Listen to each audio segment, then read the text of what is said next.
కదలిక లేక ఆనందము లేక ఆ విధంగా జడస్వరూపమై ఉంటున్నాయి. These idols made up of stone, you do not find in the outward way the love, the movement, the bliss and so on. ఇట్టి రూపములను ఆరాధన చేయటము అనేక మంది ద్వేషిస్తూ వచ్చారు. The idolatry is condemned by many. అయితే దీన్ని ద్వేషించడం కూడాను ఒక విధమైన అజ్ఞానమే. The denial of idolatry is also a sign of ignorance. ఇది ఒక పుష్పము. This is a flower. ఇది పుష్పము అని ఈ యొక్క వ్రేలు ఆ పుష్పాన్ని చూపుతుండాలి. It is the pointing finger that directs you towards the flower. ఇది ఒక టంబ్లరు అని ఒక ఈ యొక్క వ్రేలు ఆ టంబ్లర్ను చూపుతుండాలి. The finger points you towards the tumbler there. చూపే అంతవరకు మాత్రమే ఈ వ్రేలు. The finger helps you as a pointer. పుష్పాన్ని చూసిన తర్వాత పుష్పం పైననే మన యొక్క దృష్టి పోతుంది కానీ వ్రేలు పైన పోదు. The moment pointer, the finger directs you towards the flower. You start seeing the flower and no more the finger. అదే విధంగానే ఈ యొక్క విగ్రహములన్నీ కూడాను మన వేలుతో చూపినటువంటివిగా దైవాన్ని చూపుతాయి. దైవాన్ని చూసిన తర్వాత ఈ విగ్రహాలు మనము అక్కర్లేదు. Likewise, these idols direct you towards God, the divine. After that, you don't need them. చేసేటువంటివే ఈ యొక్క విగ్రహములు. These idols will make you think of the divine and go towards the divine. ఇట్టి స్వరూపాన్ని విమర్శించటము దోషము కాదా? Criticizing such a noble idea is a mistake. కొన్నింటిని మనము అతి ప్రీతిగా మనము ఆరాధన చేస్తున్నాం. We worship some endearingly. మన తాతలు ముత్తాతలైనటువంటి వారిని చిత్రములుగా చేసుకొని వాటిని మన గృహములో ఉంచుకొని వారిని ఆరాధన చేస్తుంటాం. We have the photographs of our parents, the grandparents, and we worship them. కానీ ఆ యొక్క చిత్రముల లోపల చైతన్యం ఉన్నదా? Do you find life there in those pictures? కరుణ ఉన్నదా? You find anything there? ప్రేమ ఉన్నదా? Love? లేదు. No. కానీ వీటిని పూజించడంలో ఉన్నటువంటి అంతరార్థం ఏమిటి? Why do you worship the pictures of your parents and forefathers? మన Why? పెద్దలు ఈ విధమైనటువంటి ఆదర్శాన్ని మనకు నిరూపించిపోయారు. The elders have given us an ideal to tread.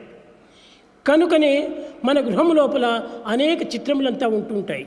And hence we have got the pictures of our parents adorning the ఈ walls. చిత్రములను ఆదర్శంగా నిరూపించి ప్రబోధించి ప్రచారం సలిపి అన్ని విధాలా మనకు ఆదర్శంగా నిరూపించినటువంటి పెద్దలు మనకు ఉన్నారు. We have elders who have passed on to us the ideals to follow. కనుకనే వారి యొక్క ఆదర్శముల చేతనే ఈ యొక్క పటములను మనము ఉంచుకొని చైతన్యం లేకపోయినప్పటికీ మనం వాటిని ఆరాధన చేస్తున్నాము. These pictures stand for all the idealism they lived up to. Though they have no life as such, yet we worship them. 6 ఇంచెలు పొడవు 4 ఇంచెలు వెడల్పు ఉండినటువంటి ఒక 100 రూపాయల నోటు ఉంది. We have 100 rupee currency note, 6 inches and 4 inches. అయితే దానిలో చైతన్యం ఉన్నదా? Is there life in that currency note? దానిలో ప్రేమ ఉన్నదా? Do you find love? కానీ ప్రేమనే లేకుండా ప్రతి మానవుడు కూడాను దాన్ని ఎందుకు ప్రేమిస్తున్నాడు? Though the currency note has no love there, yet man loves it. 100 రూపాయల నోటును ద్వేషించేటువంటి మానవుడు జగత్తులో కానరాడు. In this world there is not even a single person who does not love the currency A note. దేశీయుడైనా కూడాను Of any A country, ప్రాంతీయుడైనప్పటికీ of any region, A column వారైనప్పటికీ any time. ఈ ధనమును ఆశించేవారే కానీ దాన్ని విరోధించేటువంటి వారు కాదు. Everyone welcomes money, no one denies. అయితే ఆ రూపాయి కోసమని ప్రాణాలు త్యాగం చేసినటువంటి వీరులు ఎంతమంది లేరు? There are many who sacrifice their lives for money. ఈ యొక్క రూపాయి కోసమని తన యొక్క జీవితాన్ని దారపోసేటువంటి వారు ఎంతమంది లేరు? There are many who just died for money. ఈ యొక్క రూపాయిలో ఉన్నటువంటి యొక్క చైతన్యం ఏమిటి? What is the life principle in this money? దీని యొక్క మహత్యం ఏమిటి? What is the mystery behind it? దీని మహత్యము గవర్నమెంట్ ముద్రనే దీని మహత్యం. The mystery of a currency note, it carries the stamp of the government. ఆ ముద్ర దాని యందు ఉండటం చేత దాన్ని అనేక మంది అనేక రీతిలుగా ప్రేమిస్తూ అనుభవిస్తూ వస్తున్నారు. Because of the stamp of the government on the currency note, people value it, adore it and worship it. మనము జాతీయ పతాకాన్ని చూస్తుంటాం. We have the national flag. ఈ జాతీయ పతాకము ఏదో నేసినటువంటి గుడ్డలు. It is just a cloth that's yarned. కానీ చెరుకు పిచ్చి యొక్క తత్వము, ఒక గడ్డి పరస యొక్క తత్వము ఈ యొక్క బట్టలో చేరి ఉంటున్నది. We find it's all made up of yarn out of the plants, that of the grass blade. ఈ 100 రూపాయల నోటు యందు కూడాను గడ్డిపోచ యొక్క ముద్దనే ఉంటుండాలి. The currency note also carries basically that of the grass blade. చెరుకు పిచ్చి యొక్క ముద్దనే దీనిలో చేరి ఉంటున్నది. And they all represent the wild grass. కానీ దీనికి ఎట్టి విలువ లేదు. They have no value. కానీ అట్టి పతాకాన్ని మనము ప్రతి భారతీయుడుకును ప్రతి దేశీయుడుకును గౌరవిస్తూ ఆరాధిస్తూ వస్తున్నారు. But the national flag is highly kept in high esteem. దీనికి ఈ ఆరాధన ఎందుకు చేయాలి? Why should you do that? జడమైన విగ్రహాన్ని చేయటము మూర్ఖత్వం అని వాదించేటువంటి యొక్క మూర్ఖులు ఈ యొక్క పతాకాన్ని ఆరాధన చేయటము మూర్ఖం కాదా? Many fools argue that it is sign of foolishness to worship idols, but the very same ఈ fools 100 రూపాయల respect the నోటును మనం national flag. కాపాడుకోవటము, దీనికోసం అన్ని విధాలకుడును త్యాగం చేయటము ఇది మూర్ఖత్వం కాదా? Is it not foolishness to sacrifice one's own life for money? ఈ విధంగా మానవుడు తన ఇష్ట అయిష్టమును పురస్కరించుకొని పూజలు ద్వేషములు కొనసాగుతూ వస్తున్నాయి. Therefore, based on the likes and the dislikes of mankind, we find the worship and the denial. ప్రతి మానవుని యందు కూడాను ఒక విశ్వాసం ఉన్నది. Every man has faith in him. ఆ విశ్వాసమే లేకుండా దేనిని కూడాను ఆశించలేడు. If he has no faith, he cannot expect to have anything. ప్రతి మానవుని యందు కూడాను మొట్టమొదట ఆ విశ్వాసము అభివృద్ధి పరచుకోవాలి. Therefore, everyone has to develop this faith. ఈశ్వర సర్వభూతానాం, Ishvara Sarvabhutanam. అట్టి ఈశ్వరత్వము అన్ని భూతముల యందు కూడాను చైతన్య స్వరూపంతో కదులుతూనే ఉంటున్నది. God dwells in all of the beings in the form of the life principle. ఈశ్వరుడు అనగా ఏమిటి? Who is Ishvara? సకలైశ్వర్య స్వరూపుడే ఈశ్వరుడు. Ishvara is the master of all Aishwarya. దీన్ని శంకర అని కూడాను పిలుస్తూ వచ్చారు. Ishvara is also called Shankara. శం అనగా చిదానందము, ఆత్మానందము. Sham means Chidananda, the eternal bliss. Atmananda, the bliss of the self. కరా అందించేటువంటి వాడు. Kara, who will hand over, who will give it, ఆత్మానందమును confer. చిదానందమును అందించేటువంటి వాడు శంకరుడు. Shankara, who confers the bliss of the self and the eternal bliss. కనుక దైవత్వంతో అన్ని రకములైనటువంటి యొక్క నామముల యొక్క స్వరూపం కూడాను ఇమిడి ఉంటున్నది. Therefore, we find God in every name and in every form. ప్రతి మానవుడి యందు కూడాను ఈశ్వరత్వం అనేటువంటిది తాండవమాడుతూ ఉన్నది. There you find the cosmic divine principle. సర్వవేదముల యొక్క in సారమే everyone. ఈ యొక్క పదముల యొక్క అంతరార్థము.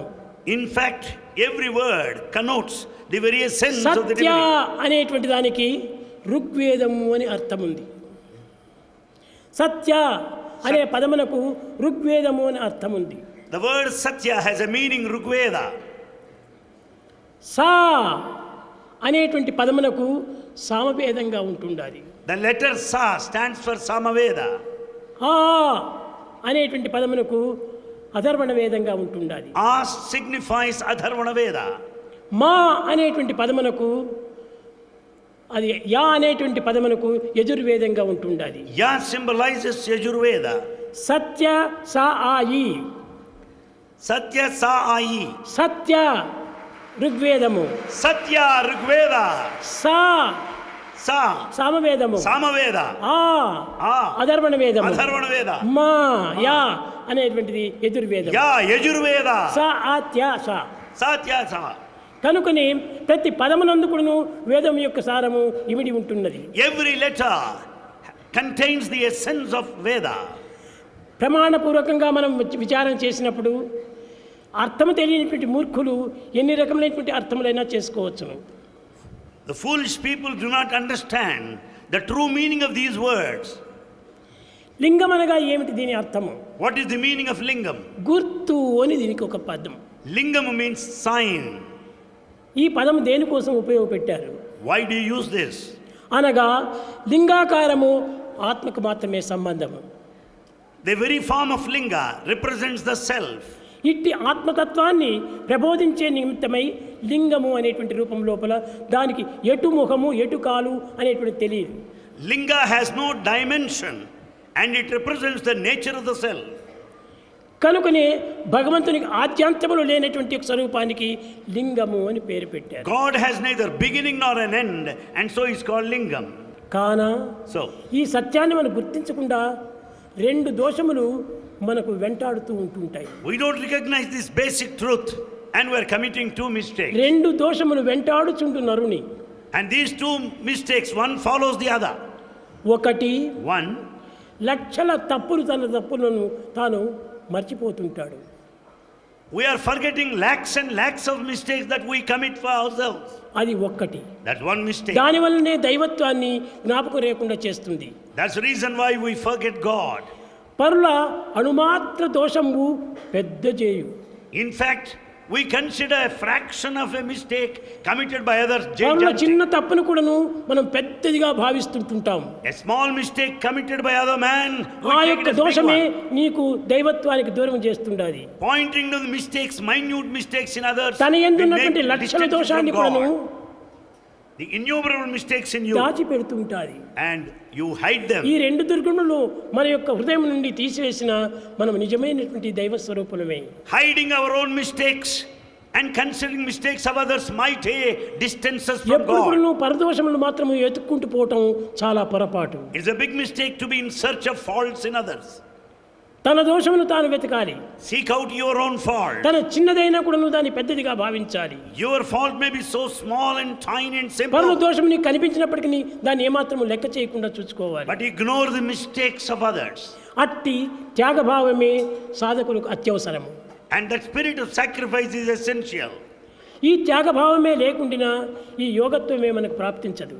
Without the spirit of sacrifice, you cannot proceed along the spiritual path. Eenadu Yoga. ప్రపంచంలో ఎందు చూచినప్పటికీ In this world, wherever you see, పరుల దోషంలో వెతికేటువంటి ఒక పాపులు దినదినానికి అభివృద్ధి అవుతున్నారు. sinners are increasing day by day who point out others' mistakes. తన అణుమాత్రమైన దోషాన్ని కూడా నువ్వు వెతకడానికి ప్రయత్నించినటువంటి యొక్క వారు ఎక్కడా కనిపించడం లేదు. There's not even a single wise man who will be able to find out a simple mistake in him. కనుకని అందరు కూడా అశాంతికి గురి అవుతున్నారు. That's the reason why all of us are అందరు కూడా restless. దుఃఖములకు గురి అవుతున్నారు. That's why we are all miserable. కనుక మొట్టమొదట మనం దుఃఖాన్ని దూరం చేసుకోవాలని, So we have to cross this misery. అశాంతిని మనం దూరం గావించాలని We have to shed this restlessness. కోరేటువంటి ప్రతి మానవుడు కూడాను తన యందు ఉన్నటువంటి దోషాన్ని మొట్టమొదట చంపివేయాలి. All those that aspire to be peaceful must give up these two. పరుల దోషాన్ని వెతికేటువంటి వాడు మహాపాపి. He is the worst of the sinners who finds fault with కనుక మనం others. ఎప్పుడు కూడా ఇతరుల దోషాన్ని వెతకూడదు. We should never find out faults in others. ఇది ఏ నిజమైనటువంటి శివత్వమునకు తెలియనటువంటి అర్థము. This is the meaning of Sivatva, the principle of Siva. ఇట్టి పవిత్రమైనటువంటి గుణం మనలో ప్రవేశించాలి. We should have a sacred quality within us. పరదూషణ అనేటువంటిది మహాపాపమైనటువంటిది. Accusation of others is the worst of the sins. కనుక దాని జోలికే మనం పోకూడదు. We should not be after that quality. ప్రేమ స్వరూపులారా, Embodiments of love. ఈనాడు రాత్రి అంతా కూడాను Throughout night, చక్కగా నామస్మరణ చేసి chant glory of ఈ God. పవిత్రమైనటువంటి యొక్క శక్తిని ప్రపంచానికి అంతా కూడాను ప్రసరింప చేయాలి. The sacred energy that you are going to have అది should be shared with everybody. ఈశ్వరత్వానికి సరైనటువంటి గుర్తు. That is the true sign of the divinity. ఈశ్వరుడు అనగా ఏమిటి? Who is Ishvara? గాలి వలె సంచరించేటువంటి వాడు ఈశ్వరుడు. Ishvara, the divine, moves about freely like air. గాలి ఏ విధంగా సర్వత్రా సంచరిస్తుండదో Just as air is all pervasive, ఈశ్వరుడు ఆ విధంగా సంచరించేటువంటి so వాడు. also God is all expansive. కనుకని మీ యొక్క ప్రేమను, మీ యొక్క నామస్మరణను ఈ ప్రపంచానికంతా కూడా చక్కగా ప్రచారం చేస్తూ రావాలి. Therefore, you should publicize, propagate, practice the God's name and share with everybody. భజన బినా సుఖ శాంతి నహి,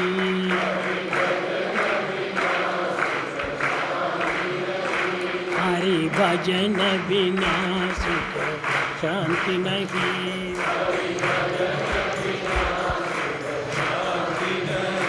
హరి నామ బినా ఆనంద నహి,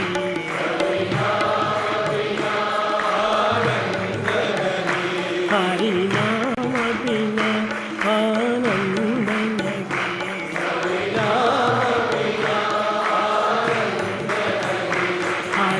भजन बिना सुख शांति नहीं, हरि भजन बिना सुख शांति नहीं, जप ध्यान बिना संयोग नहीं, जप